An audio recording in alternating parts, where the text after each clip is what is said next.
Olá, boas-vindas a mais uma análise aprofundada. Hoje, nosso foco é um órgão super importante, o rim. Olá, é isso aí. A gente está usando um material bem detalhado, preparado pelo Dr. Dário Santucci.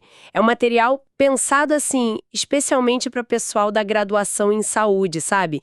Tipo os alunos de ciências morfofuncionais lá da Anhanguera. Exato, material muito bom para quem está começando a entender essa máquina incrível que é o corpo humano. E a nossa missão aqui é, tipo, desvendar a estrutura do rim, como o sangue passa por ele e falar de um problema bem comum, né? Os cálculos renais. A famosa pedra no rim. Isso.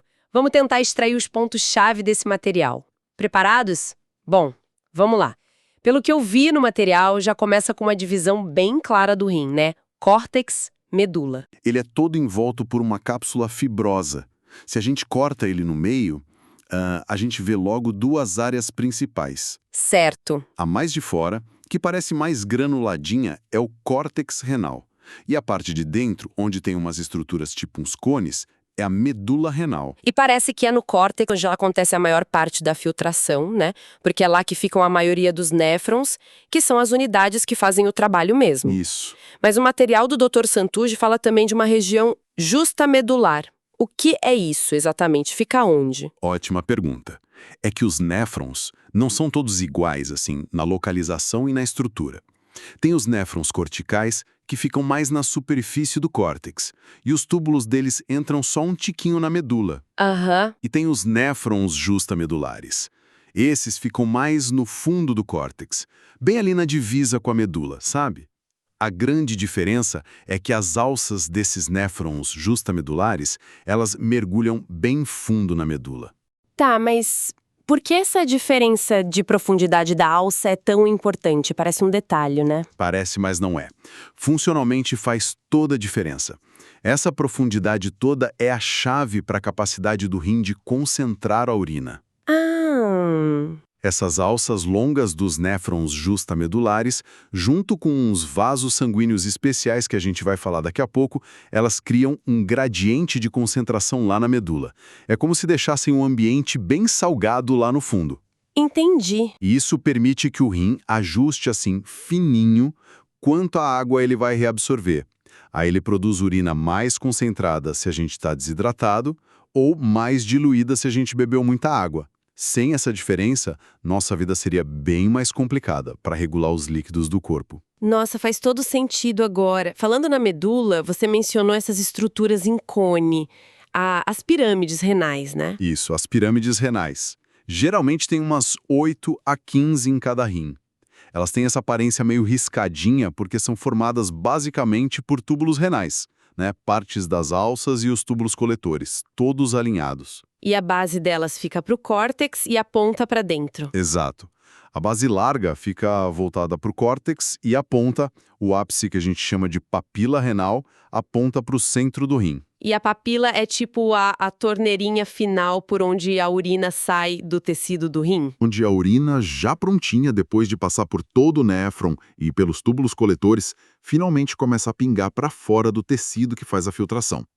Dali para frente, ela entra no sistema coletor. Ok, a urina pinga da papila. E vai para onde? Não fica solta lá dentro, né? Tem que ter um sistema para coletar isso. Claro.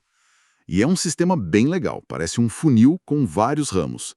Cada papila, cada torneirinha, joga a urina numa estrutura pequena em forma de taça, que é o cálice menor. Ah, como se fosse um copinho para cada torneira. Isso. E aí vários desses cálices menores se juntam e formam uma estrutura um pouco maior, o cálice maior.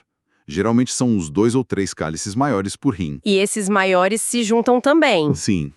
Todos os cálices maiores convergem e se unem para formar a pelve renal. A pelve renal seria tipo o reservatório principal antes da urina sair do rim de vez. Perfeito. A pelve renal é essa estrutura tipo um funil bem no meio do rim, que coleta a urina de todas as pirâmides. E a parte mais estreita desse funil continua para fora do rim como o ureter. Ureter, o caninho que leva até a bexiga. Exatamente. O material do Dr. Santucci usa aqueles números para ajudar a visualizar, né? 5, córtex. 6, pirâmide na medula. 7, cálices menores, 8, cálices maiores e 9, pelve renal. É super importante ter essa imagem do fluxo: papila, cálice menor, cálice maior, pelve, ureter. Essa descrição da estrutura já ajuda muito a visualizar. Mas tudo isso só funciona por causa do sangue que chega, né? Para ser filtrado. O rim recebe muito sangue, não é? O material fala da artéria renal como um vaso grosso. E como recebe? A artéria renal geralmente sai direto da aorta abdominal e leva para dentro do rim, assim, os 20 a 25% de todo o sangue que o coração bombeia por minuto. É coisa pra caramba. Uau! E o mais legal é como essa artéria vai se dividindo lá dentro de um jeito super organizado. Não é bagunçado, sabe? É um projeto para entregar sangue para cada um dos milhões de néfrons e, claro, para nutrir as células do próprio rim. E como é essa divisão interna? O material detalha uma sequência, né? Sim, é uma sequência bem lógica. A artéria renal principal se divide primeiro em artérias segmentares, uma para cada pedaço do rim. Isso é importante até em cirurgia. Entendi. Essas segmentares se dividem em artérias interlobares, que sobem pela medula, bem entre as pirâmides renais. Ah, entre os cones. E quando chegam lá na divisa entre a medula e o córtex? Aí elas fazem uma curva. Na base das pirâmides, onde a medula encontra o córtex, as interlobares viram as artérias arqueadas, que correm assim, fazendo um arco sobre a base das pirâmides. Arqueadas. Faz sentido o nome. Pois é. E dessas arqueadas saem as artérias interlobulares, que sobem reto entrando no córtex. E aqui tem um ponto que o material destaca bem. Uns 90% de todo esse sangue que entra no rim vai direto para o córtex. Caramba, 90% só para a casca do rim? Isso mostra mesmo que o córtex não é só uma capa. É onde a mágica acontece, né? A central de filtração. Exatamente. É lá que está a maioria dos glomérulos, os filtros iniciais. E para chegar neles, das artérias interlobulares, saem as arteríolas aferentes. Pensa aferente como chegando. Cada arteríola aferente leva sangue para um glomérulo só. O glomérulo, aquele novelinho de capilares onde o sangue é filtrado. Isso. É um emaranhado de capilares bem especializado. O sangue entra ali com pressão e uma parte do plasma, com a água e moléculas pequenas, é empurrada para fora dos capilares, caindo no espaço do néfron. É o primeiro passo para formar urina. Tá. O sangue foi filtrado no glomérulo. E o que acontece depois? Para onde vai o sangue que não foi filtrado, que continuou nos capilares? Ele vai para uma veia, como em outros lugares. Ah, aqui está uma das coisas mais interessantes da circulação do rim. O sangue que sai do glomérulo não vai para uma veiazinha, uma vênula. Ele sai por outra arteríola, a arteríola eferente. Eferente de saindo. Peraí, como assim? Uma rede de capilares entre duas arteríolas? Isso é muito diferente. É diferente genial, porque essa configuração, um capilar, o glomérulo, no meio de duas arteríolas, aferente e eferente, ajuda a manter a pressão lá dentro do glomérulo bem alta.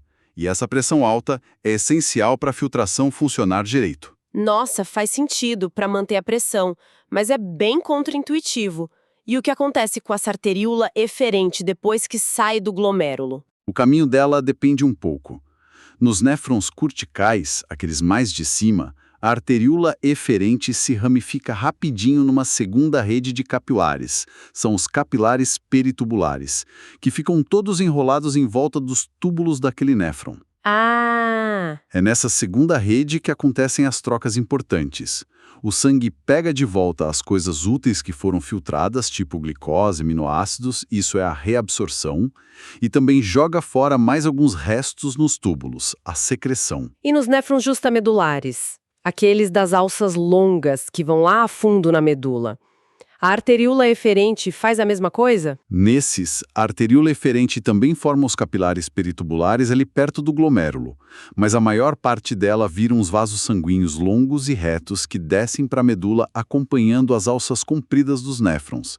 São os famosos vasos retos ou vasa recta. Vasos retos. Ah, eles têm a ver com aquela história de concentrar a urina que você falou antes.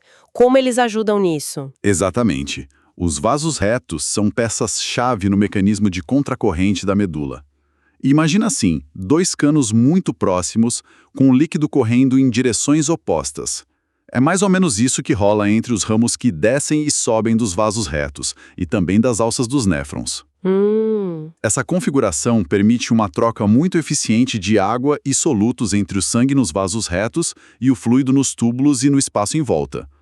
O resultado final é que aquele gradiente de concentração na medula, mais salgado lá embaixo, é mantido. Os vasos retos conseguem levar nutrientes para a medula sem lavar embora esse gradiente, que é essencial para a gente poder concentrar a urina. É um sistema de troca muito, muito esperto. Uau, que coisa complexa e elegante. Fica muito claro como cada detalhezinho da vascularização está ligado com a função. Essa rede toda não só filtra, mas regula ativamente o que fica e o que sai do corpo. Agora, toda essa estrutura, esse fluxo, é incrível, mas como futuros profissionais de saúde, a gente sabe que nem tudo são flores, né? As coisas podem dar errado. O material do Dr. Santucci também fala de um problema bem conhecido, as pedras nos rins, a nefrolitíase. Sim, a nefrolitíase ou cálculo renal. Basicamente, como o material explica, são formações sólidas, tipo pedrinhas mesmo, que se formam dentro do rim. Isso acontece quando algumas substâncias na urina ficam muito concentradas, ou quando faltam outras substâncias que normalmente impediriam esses cristais de se formar e juntar. E o problema maior geralmente não é a pedra parada lá dentro, mas quando ela resolve sair para passear, né? Aí que vem a tal da cólica renal. Exatamente.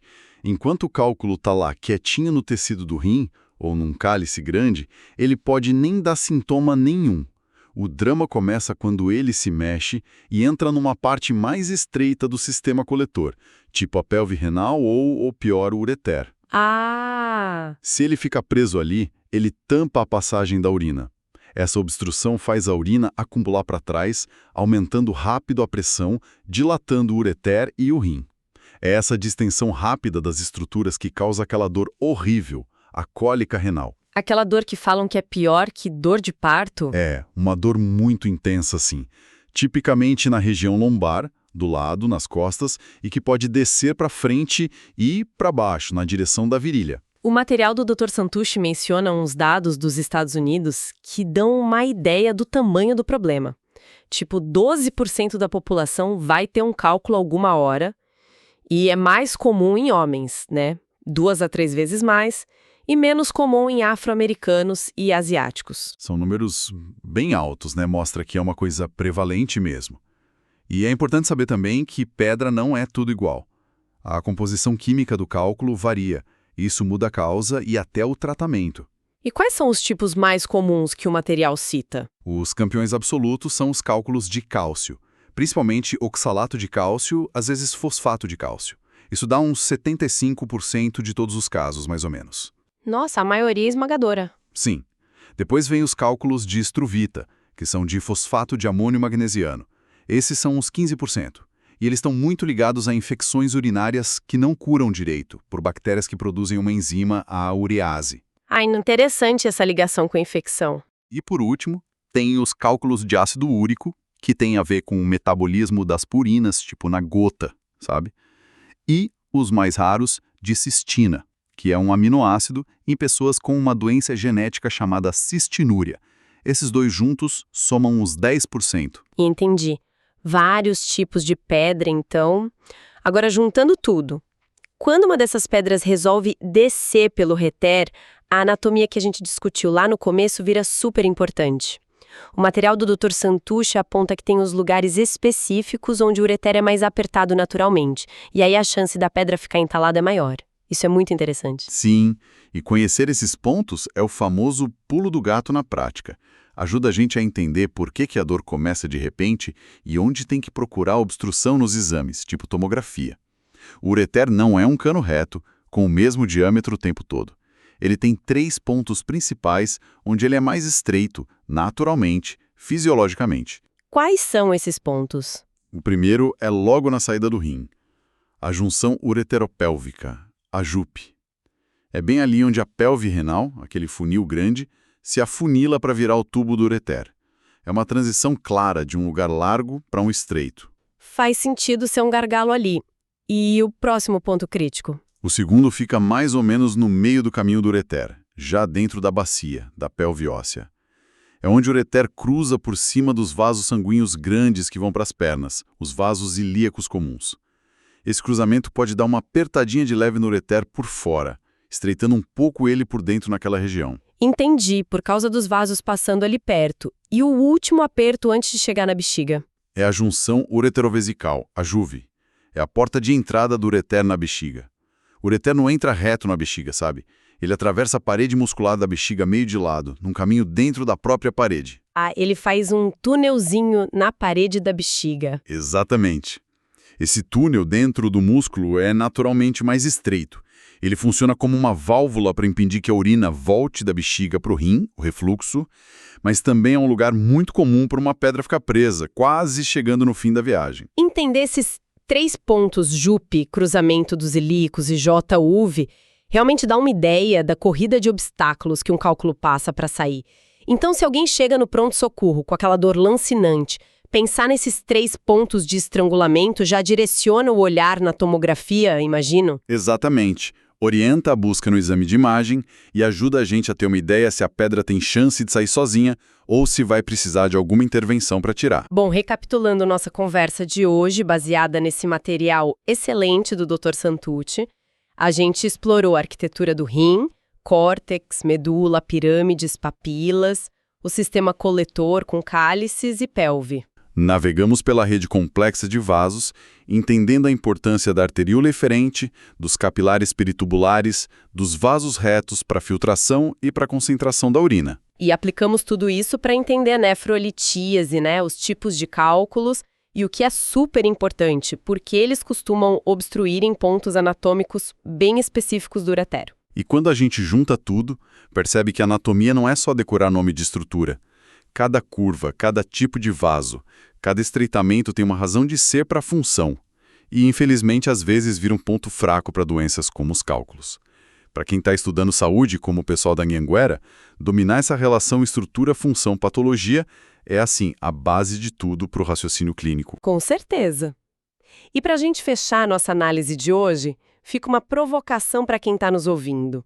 Pensando nessa anatomia vascular tão particular e nesses pontos de aperto naturais do ureter, como será que esse conhecimento tão detalhado pode, guiar o desenvolvimento de novas tecnologias? Boa questão. Será que dá para usar esse entendimento fino do fluxo de sangue e da microanatomia para criar diagnósticos por imagem ainda melhores? Ou talvez novas drogas que ajam só num pedacinho específico do néfron? Ou, quem sabe, robôs minúsculos que consigam navegar por esses gargalos para tratar obstruções de um jeito menos invasivo? É fascinante pensar como o mapa do corpo continua inspirando a inovação na medicina, né? Sem dúvida. Abre muitas portas para pesquisa e desenvolvimento. Agradecemos a companhia de todos nesta exploração do universo renal. Até a próxima! Até a próxima.